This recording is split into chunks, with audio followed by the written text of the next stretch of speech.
નવરાત્રીમાં 9 દિવસ માની આરાધના, પૂજા, ગરબાનો આનંદ માણવા લાખો માઈ ભક્તો નવરાત્રી પ્રારંભ પૂર્વે સૌરાષ્ટ્ર, કચ્છ અને ગુજરાતભરમાંથી પદયાત્રીઓ દર્શને જાય છે.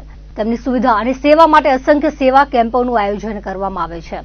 સમાજ નવનિર્માણ ટ્રસ્ટ ભુજ તરફથી મિર્ઝાપર પાસે માં આશાપુરા પદયાત્રી સ્વદેશી સેવા કેમ્પનું આયોજન કરવામાં આવ્યું છે. સ્વદેશી અપનાવીએ, ભારતને આત્મનિર્ભર બનાવીએ માટે મોદીજીના સંદેશને સાર્થક કરવા વોકલ ફોર લોકલ સૂત્રને સાર્થક કરવા કેમ્પની શરૂઆત કરવામાં આવી છે. હજારો યાત્રિકો આ સેવા કેમ્પનો લાભ લે તેવો સાંસદ વિનોદ ચાવડાએ અનુરોધ કર્યો હતો.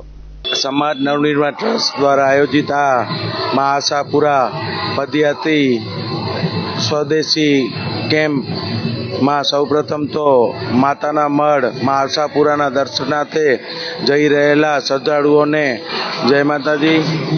આ કેમ્પ એ આપણા કચ્છ અને મોરબીના સાંસદ શ્રી વિનોદભાઈ ચાવડાની આગેવાની હેઠળ આ કેમ્પનું આયોજન કરવામાં આવેલ છે, જેમાં આપણે જાણીએ છીએ કે આપણા દેશના યશસ્વી વડાપ્રધાન શ્રી જે આપણને મિલેટ્સ દ્વારા જે કહેવામાં આવે છે, જેને લઈને આપણે આ કેમ્પમાં મિલેટ્સનું પ્રસાદ પીરસીએ છીએ અને સાથે આપણે સ્વદેશી લોકો પહેરે એ માટેની આપણે પ્રદર્શની અને લોકોને આપણે અપીલ કરીએ છીએ કે સ્વદેશી ચીજોનો ઉપયોગ કરે.